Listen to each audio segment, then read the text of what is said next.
Good morning students. आज हम start करने जा रहे हैं 9th क्लास का 7th लेक्चर यहाँ पे।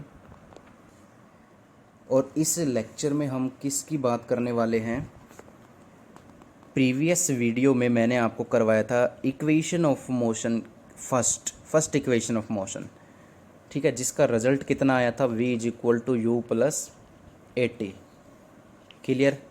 आज मैं आपको करवाऊँगा second equation of motion. Most important 5 marks में पूछी जाती है ये, तो ध्यान से इसको देखिएगा। सेकंड इक्वेशन मोशन हम स्टार्ट करने जा रहे हैं यहाँ पे। सेकंड इक्वेशन ऑफ मोशन, तो देखिए मैं लिख देता हूँ सेकंड इक्वेशन ऑफ मोशन क्या होती है। s = ut + half at²। s क्या होता है? डिस्टेंस और डिस्प्लेसमेंट। s क्या होता है? डिस्प्लेसमेंट। u क्या होता है? Initial velocity. और मैंने आपको बताया था इनिशियल वेलोसिटी कौन सी होती है? जब बॉडी जस्ट चलना स्टार्ट करती है, स्टार्टिंग पोजीशन पे जो उसकी वेलोसिटी होती है, that is the initial velocity. t is the time, a is the acceleration. इन सारी चीज़ों के बारे में मैं पढ़ा चुका हूँ प्रीवियस लेक्चर्स में, ठीक है।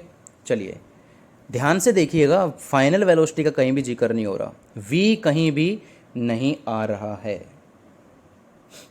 ठीक है। तो चलिए इसको स्टार्ट करते हैं, इसका प्रूफ करते हैं कि इसको प्रूफ किस तरीके से किया जाए। तो मान लो एक बॉडी है, वो स्ट्रेट लाइन में चल रही है। मैंने बोला था एक बॉडी है और इसकी इनिशियल वेलोसिटी क्या है? u। और जब बॉडी चलना स्टार्ट करती है तो वो एक्सेलरेशन भी करना स्टार्ट करती है, उसमें एक्सेलरेशन भी आ जाता है, ठीक है। कुछ समय के लिए, या हम कह सकते हैं कि कुछ टाइम बाद बॉडी चलते चलते यहाँ पहुँच गई। अब जो उसकी स्पीड है वो है v। मान लीजिए यहाँ पे मैंने एग्जांपल दिया था प्रीवियस लेक्चर में भी, यहाँ पे 20 किलोमीटर प्रति घंटे, या मैं कह सकता हूँ 20 मीटर पर सेकंड की स्पीड से बॉडी चल रही है। टी टाइम के बाद बॉडी की स्पीड हो गई 80 मीटर पर सेकंड। तो कितना डिस्टेंस कवर किया बॉडी ने? s डिस्टेंस कवर किया। तो एवरेज वेलोसिटी क्या कहलाती है? मैंने बताया था ना एवरेज के बारे में भी, एवरेज वेलोसिटी के बारे में पढ़ा चुका हूं मैं आपको। तो एवरेज वेलोसिटी होती है initial velocity plus final velocity divided by 2। जैसे आपके एग्ज़ाम्स होते हैं, मान लीजिए आपके एक महीने में 2 एग्ज़ाम हुए हर 15 डेज़ बाद। एक एग्ज़ाम में आपके मार्क्स आए 20 में से 20, और एक एग्ज़ाम में आपके मार्क्स आए 20 में से 16। तो अगर आपके टीचर आपसे पूछे कि आपका एवरेज स्कोर क्या रहा इस मंथ का, तो आप दोनों नहीं बताओगे, आप एक रिज़ल्ट बताओगे। और वो एक रिज़ल्ट क्या होगा आपका? 16 + 20 डिवाइडेड बाई 2। यानी एवरेज स्कोर क्या रहा आपका 20 में से? 18। 16 + 20 36, 36/2 18। तो 18 मार्क्स का आपका एवरेज स्कोर रहा। तो उसी तरीके से एवरेज वेलोसिटी निकाली जाती है initial velocity plus final velocity divided by 2, ठीक है। क्लियर?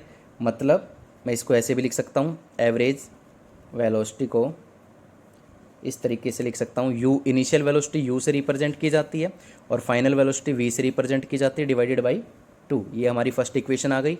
यहाँ तक क्लियर है? चलिए अब एक बेसिक फॉर्मूला आता है यहाँ पे डिस्टेंस का, कि बॉडी ने कितना डिस्टेंस ट्रेवल्ड किया। तो ये तो आपने पढ़ रखा होगा कि वेलोसिटी इनटू टाइम, मैथ में भी आता है ये, 8th क्लास के मैथ में, वेलोसिटी इनटू टाइम यानी स्पीड इनटू टाइम। अरे स्पीड और वेलोसिटी एक ही तो बात है, ठीक है। यहाँ पे मैं डिस्प्लेसमेंट की बात हो रही है इसलिए यहाँ पे वेलोसिटी ली गई है। डिस्टेंस होता तो यहाँ पे स्पीड की बात होती, और वेलोसिटी भी कौन सी? एवरेज वेलोसिटी यहाँ पे यूज होगी। डिस्टेंस को एस से मैं रिप्रेजेंट कर रहा हूँ, डिस्टेंस को मैं एस से रिप्रेजेंट कर रहा हूँ। एवरेज वेलोसिटी कितनी आई है? u + v/2। ये एवरेज वेलोसिटी यही आई थी आपकी, और इनटू टाइम पीरियड कितना है? ये आपकी सेकेंड इक्वेशन। क्लियर? अब ज़्यादा इसमें कुछ नहीं करना, आप ज़रा ध्यान से देखिए। s हमें चाहिए, s ये है, बिल्कुल सही है। t हमें चाहिए, टी भी कहीं ना कहीं आ रहा है। अच्छा यू चाहिए, बिल्कुल यू भी चाहिए हमें, ये देखो यू आ रहा है, लेकिन यहाँ पे वी जो आ रहा है ना, ये वी हमें वी नहीं चाहिए। इसका मतलब हमें वी को एलिमिनेट करना पड़ेगा, वी को ख़त्म करना पड़ेगा। तो वी को ख़त्म करने के लिए हम क्या करने वाले हैं, यहाँ पे S is equal to U plus V को ख़त्म करने के लिए हम फर्स्ट इक्वेशन का यूज करेंगे। ये आपकी फर्स्ट इक्वेशन, v की वैल्यू क्या है, u प्लस ए टी। तो मैं इस v की ये वैल्यू यहाँ पे अप्लाई कर दूंगा, यानी u plus A T divided by 2 और इनटू t। तो देखिए ये क्या बनेगा, u प्लस यू ये बन जाएगा 2u plus A T divided by 2 into T. Clear है, सब कुछ सिंपल है, सिंपल मैथ लगाया, u और u 2u बन गया, 80 as it is, 2 as it is, t as it is, s as it is, सब कुछ ठीक है। तो ये थे हमारे, ठीक है आगे चलते हैं हम। देखिए अब क्या करेंगे, हमारा ये रिजल्ट आ गया था। अब कुछ नहीं करना, t को अंदर मल्टीप्लाई करवा दीजिए ब्रैकेट के अंदर। तो s क्या बन जाएगा, 2u into T plus A T, और एक टी और लेके आऊँगा तो ये स्क्वायर बन जाएगा, और डिवाइडेड बाई 2। अब कुछ नहीं करना, इस 2 को दोनों के नीचे अलग अलग कर लीजिए, आंसर आ जाएगा 2ut बाई 2 और ए टी स्क्वेयर बाई 2। 2 से 2 cancel, s is equal to U T plus half A T square. This is your second equation of motion.